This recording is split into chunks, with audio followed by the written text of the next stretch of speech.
This is Fortnite, but instead of jumping out of the bus and losing within a few seconds because you're not very good, in this game we're going to be driving the bus. And through providing exceptional transportation service, we'll be raking in the thank yous and making it to the big time.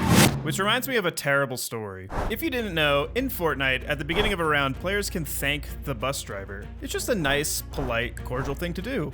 Well, recently I was playing a little bit of Fortnite, and out of 100 people, not a single person thanked the bus driver. Not even myself.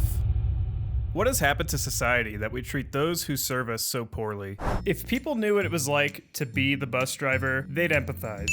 And they'd be nicer to the bus driver, and they wouldn't forget to thank the bus driver. Which means they'd probably be nicer to everybody they meet in life. So all we gotta do is build a game where you're the bus driver, force people to play it, and then they'll be reformed, and society will become a better place. But then the next time I play Fortnite, I don't have to feel guilty about moments like these. It's not my fault.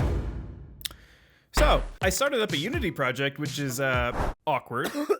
And it turns out you can't actually be a bus driver without a bus, which is why I found a model of the battle bus online. And this is actually a neat trick. What you can do is click and drag this over here. And just like that, we have a battle bus we can use. Look at that. Now, what do we actually want to do with the battle bus? Here's my idea. First off, we need to make a level. Fortnite's famous for their interesting map designs, so what I'm gonna do is take this square and make it green. Now it looks like grass.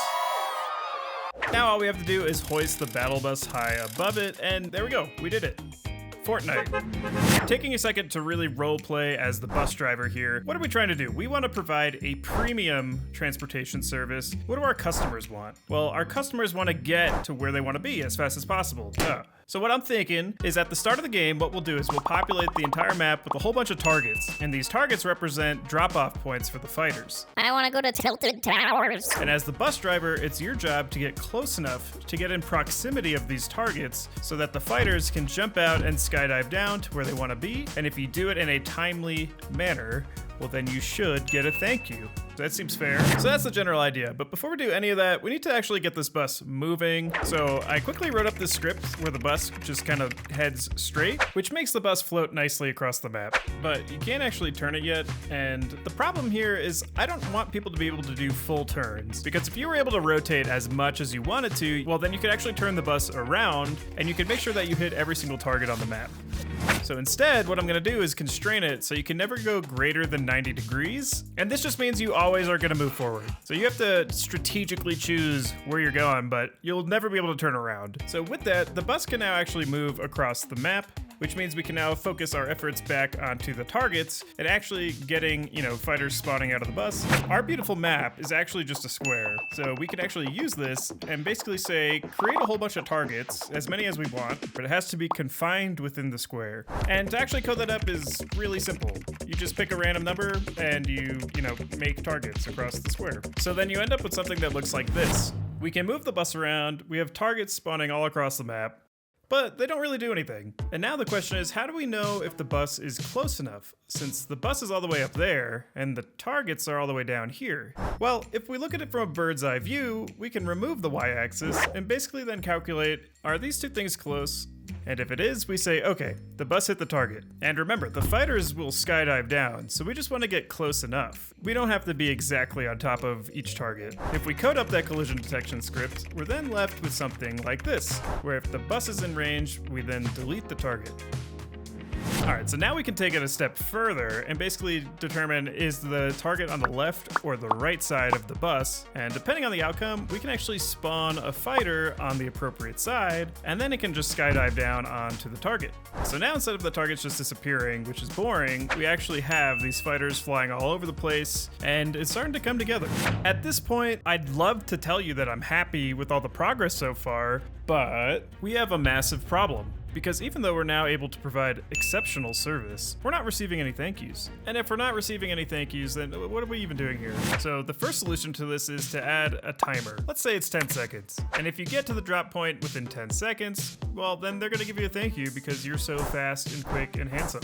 And if you wait too long and the time expires, well, then nobody's gonna give you a thank you because you were way too slow and ugly. And so I play tested with this for a little bit, but pretty much immediately I noticed a problem. Any target targets that spawn close to the bus, well, obviously you're gonna hit those, but ones that are further across the map, you're unfairly not gonna be able to get there in time.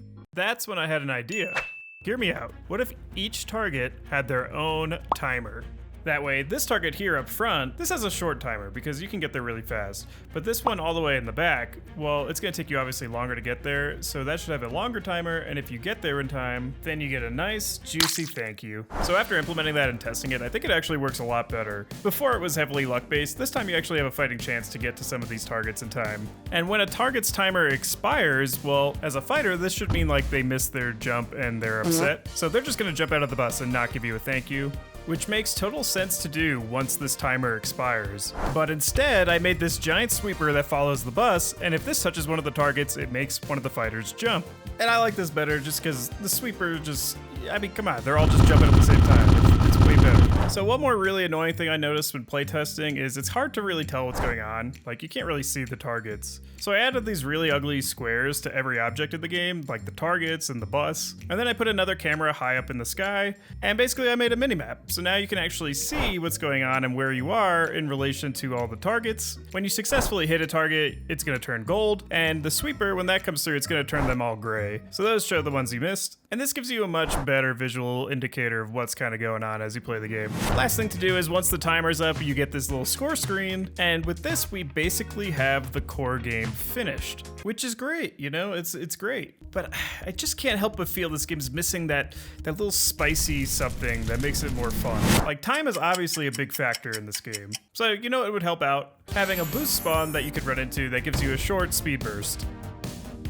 So that's a start. I also then couldn't help but notice this game is lacking any sort of explosion, and we do have all these fighters just like flying around the map, so I thought it'd make sense that, you know, they explode when they reach their target, and that's just way more fun. I don't know who could dislike that. And then I don't know if I was just like working on this too late, but after the level, you actually go home to the bus driver's family, and if you didn't score high enough, your family will cry, and they're kind of ashamed of you, and it's kind of personal.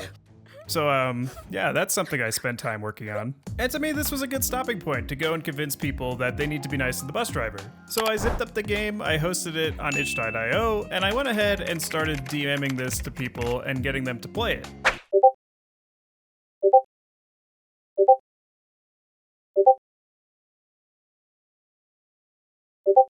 The way I see it, this game is a long-term solution to a short-term epidemic. Reception may vary.